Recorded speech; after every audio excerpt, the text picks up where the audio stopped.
much, baby. Hey, an idea. Uh-huh. Want to do a video? Do like a tone video? Show them your stuff. Oh, we're recording. What are we doing? We're live. We're going to do it live. Tell the folks, yeah. We're going to do it live. Tell the folks what we're doing. All right. Well, we've gotten a lot of emails about our tone and our blues video, so I would like to take a moment to do my pedals and my tone setup on what we did. And honestly, like before I do this, I'm going to do a disclaimer. My pedal board's like walking into my house, and I use this board every weekend, so excuse the mess. It's kind of messy. But what I use, honestly, when on this board is actually more simple than it looks. That's going to be my other disclaimer, is I only use like 3 pedals continuously. The other pedals are just for, whatever I do with the live shows. What I start off with is a completely dry tone here without anything on, and I get my amp sound first just to get a good tone out of the amp. And then when I like what I'm getting out of the amp, this is a Route 66 compressor, which I do love. It's not my favorite compressor, but it's one that I found that, pretty much... It's got a booger on it. It does. I'm getting it off there. But I like this one when I tried it out. It was the more affordable compressor. And with the settings that I set on it, I don't use the tone, so this don't even work. I turn it off. I don't like a lot of compression. I just like enough to get a little bit of snap and a little bit of sustain out of my distortion. So I run it about, 9 o'clock, about just up a little ways. And my gains, I run all my volumes and gains just about the same, to keep everything level. And then I get a good setting out of that. As you see, that gained a little bit more volume, which kind of like drives the amp, and I love that drive out of the amp more. See?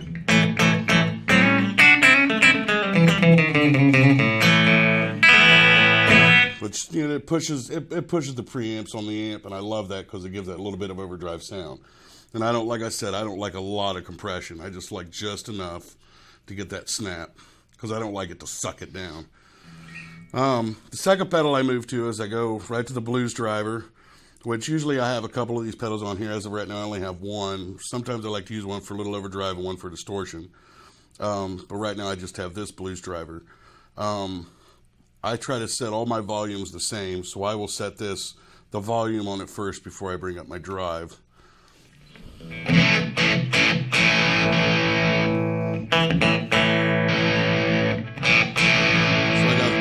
I got the volumes about the same, and then I'll play with, I don't really like it, Metallica style. I like just enough of that overdrive to where I can do in between blues and that country rock tone.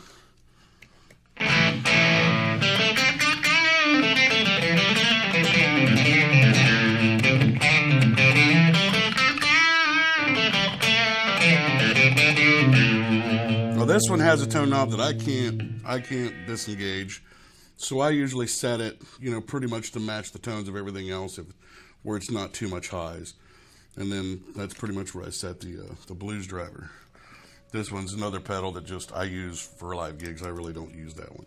This pedal is the third pedal in the loop that I use all the time. What is this pedal? This one here, yeah. This would be your more like Eddie Van Halen. It's a mid boost, real big mid boost, and it gives that real high. I mean, if you want to hear it, it gives it high overdrive sound. So it's really loud. Cool one. I know this pedal. This is the pedal I love. I have played with many delay pedals, and I have cluttered my pedal board with different delay pedals, and I always wanted to look for a delay pedal that didn't change tones, and I wanted multiple delays, and this works the best for me.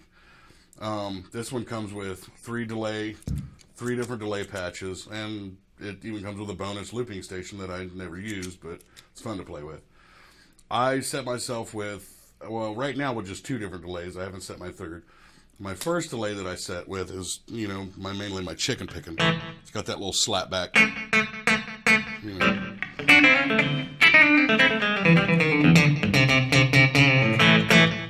just got that little bit of a slap back, and that's all I really need for chicken picking. I don't want it to really overdo, what I'm playing. And then my second one's for the real slow, pretty stuff.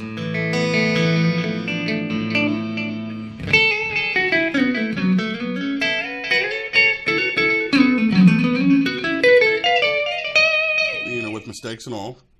The pedal even came with the mistakes. That was the delay pedal's fault. Yeah, the pedal. I mean, those came free. That was the bonus when I bought it. It came with all the mistakes. That's pretty much my whole setup. There's just those 3 pedals. My guitar, I have had a few questions about the setup on my guitar. This Tele, unlike Doug's, it does not have the standard pickups in it. These have the new N3 noiseless pickups. Plus, it comes with it's the Deluxe series. So it has the noiseless, which it took kind of the chicken picking spank away a little bit, but I still like it. It's still got a good tone. What I do like about it is in the center position with this button engaged, makes a humbucker sound, which I've used in the blues videos to give that warm, soft stuff. So, I mean, I love it. It's a new kind of guitar for me out of the Tele, family, but I'm falling in love with it. So that is my pedal setup. So in the next video, Doug's going to give you his setup, and we can't wait to see that. So thank you for watching, and we'll see you in the next video.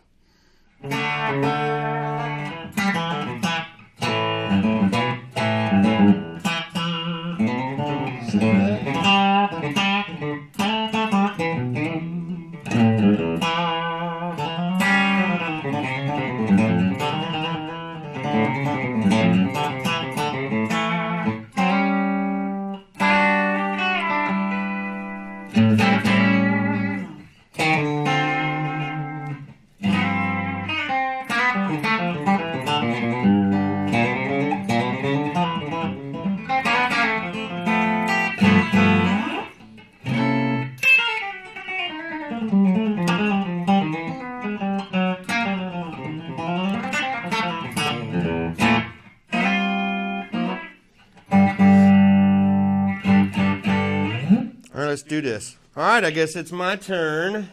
There's my clean tone out of the Jet amp. And that Jet amp I love because it's got an amazing gain, pre-gain on it that gives you that dirty tone, but it's still clean and dirty. So that's why I love it. And I'm using a Dr. Z speaker cabinet below it. I'm not even using the amp, just the speaker. I just like the arrangement, and I'm kind of sick in the head like that. So naturally, we have our tuner. This G-string decimator here. This is the best noise reduction I've ever used. I love it. There's really no noise, so I can't really give you a good demonstration of it right now because the setup's kind of pretty quiet right now. So that's the clean tone with nothing. That's straight into the amp.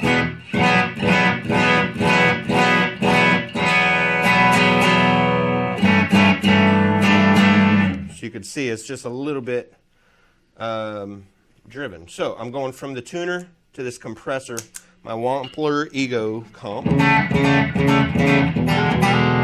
So you could hear how it took that.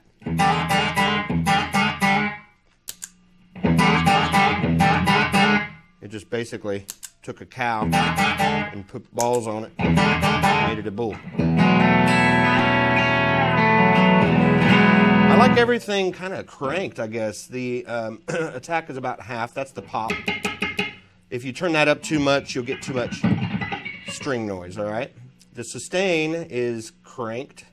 The tone is down. I actually like that a little bit up. All right.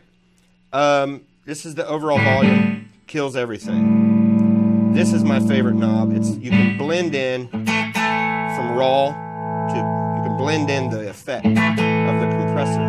It's my favorite thing in the world.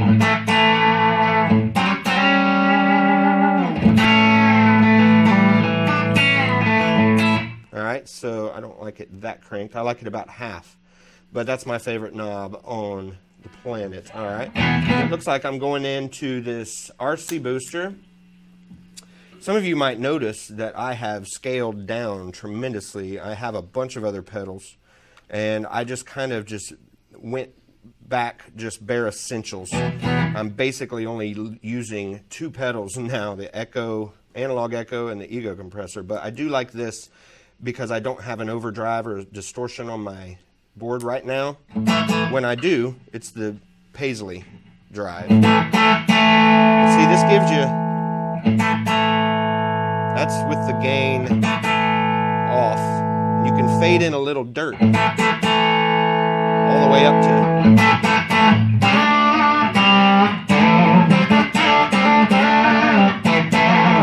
So actually, if I was going to gig with this, I would use this as a distortion or an overdrive, because the tone out of the amp and the tone from this compressor makes it dirty enough that, you know, makes my clean tone dirty enough to chicken pick.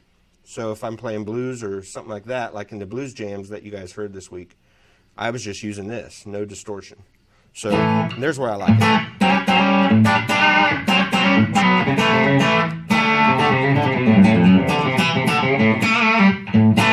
Sounds pretty cool. So then we go down here to the Wampler Analog Echo. It's my favorite. And I had it on the slow speed. I like one quick slap back. It's kind of 1.5. So I like that to just have a little bit of a trail on it.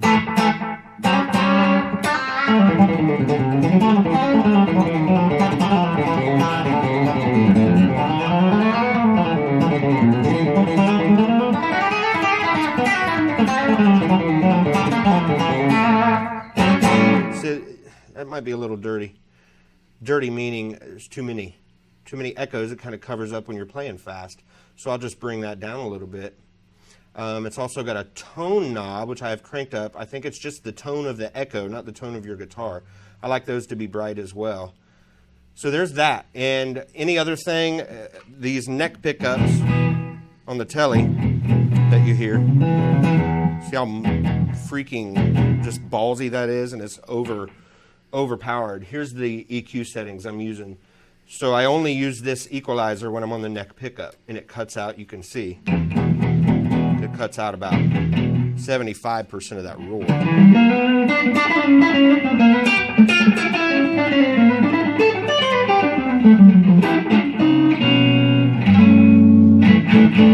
All right, and that's actually with...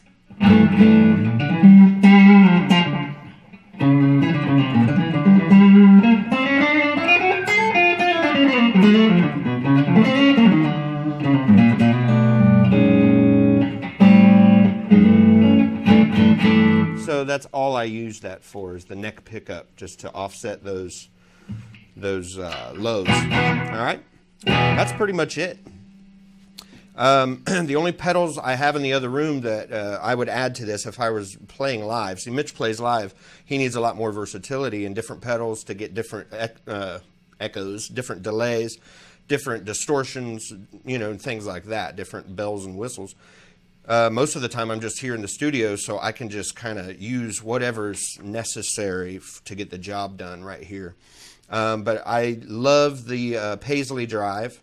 I use that for more heavy sustained distortion and blues and things like that. And what else? I have a tremolo pedal that I used on stage and stuff like that. But this is my rig now, guys. This is what you hear. 2 pedals and that amplifier in there. I do have to tell you about these Moody straps. Forget the guy's name, how rude. It might be Chris or something like that. But he sent me like 4 of these amazing straps in the mail, and I promised him I would tell you guys about it if I loved it, and I'm in love with these straps. They're so comfortable.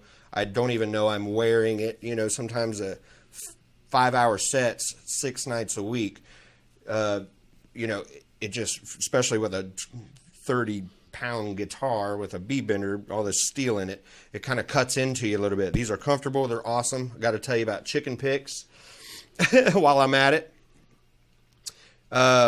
Best pick I've ever used. This guy sent me a little Ziploc baggie of these chicken picks. You're not zooming in on my blackheads on my nose, are you? Zoom in on the pick. It's not letting me. Yeah, let's move it out of my face. There we go. So we don't get the... Doug is an ugly mofo when you zoom in on him.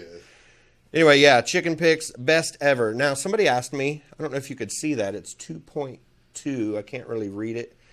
You probably can't see it, but it's 2.2, probably the thickness. It's the thickest one they got. It's the only pick in the world that I haven't melted ever. He sent me these almost a year ago. This is the only pick I have touched for a year.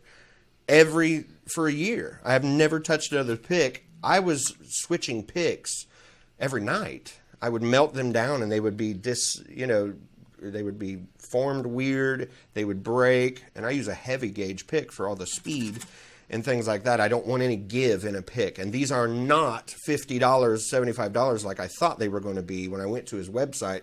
I thought, I can't tell my guys about this if it's a $50 pick. When I'm selling $30 DVDs, I can't tell them to buy an $80 pick. Anyway, these are, I think, $12, $15 or something. It's the only pick you'll ever use, guys. It's amazing. They're tapered. Can't say enough about them. Here, one more thing. Normal shop rag. Home Depot, Lowe's, old t-shirt, works wonders, especially when you secrete gorilla snot out of your hands like I do. The biggest complaint I always got when I would go to see a band and they would get me up is as soon as I would get up on the guy's guitar and he would get back up there, it was like I put Nickelodeon slime all over his neck. I don't know what it is. It's gravy. It's the Spirit of God's anointing coming through my hands. Hallelujah. I believe that, by the way. But anyway, there's my rig, guys. It's simple as ever. 2 Wampler pedals and an amazing jet amp from John Cittadino in California. I haven't talked to him for a while, so go to his website. If he still has the phone number up, call him and get you a jet amp.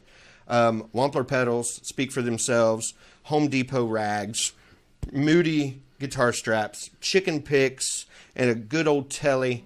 And the microphones I'm using, that's all you're hearing, by the way, is the microphones, is a 57 on my amp, and there's like a Shure 58 on his amp, or equivalent to. All right, I'll show you those amp settings. I'll just take pictures of my amp settings like I did with Mitch, and then we'll get out of here. I hope you enjoyed this. I hope you learned something.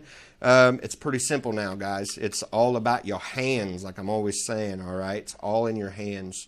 So that's all I'm going to talk about. I hope you enjoyed this video, and as we update and upgrade our stuff, we'll update and upgrade you on the new arrivals and things like that. Thanks so much for watching.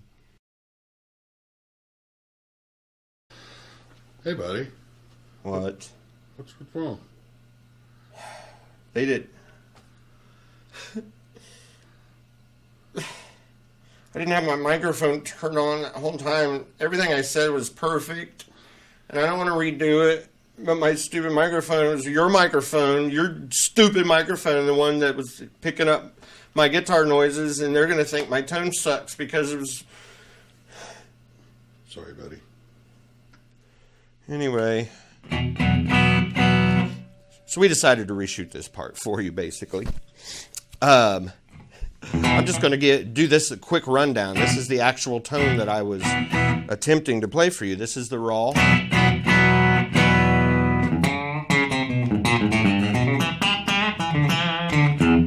That's the tone from the amp, straight into the amp, all right? And I'll run through this because you already seen it. My compressor.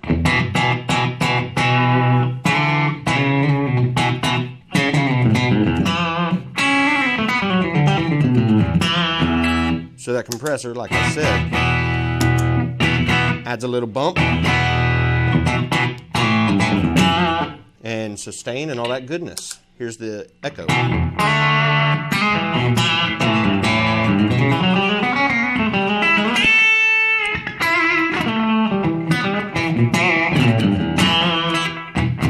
All right, and the RC booster gives it some extra spankage.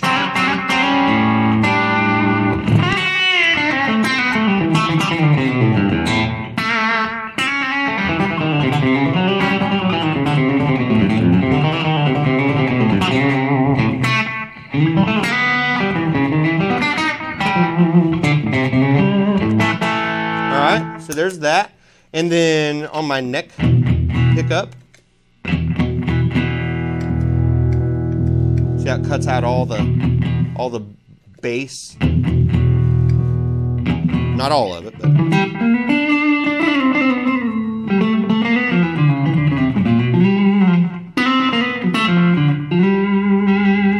so there is the actual, what you should have heard in the first video. I'm so sorry about that. We were just kind of excited to get this done for you and get it out there. So that's what it actually sounds like, being properly mic'd. All right. See you in the next video. Thanks. Put your finger out your ear. Let's do this. It's like a practice run. Put your finger out your ear. No, we were doing practice run, or did you want to hook up to my mic? Or?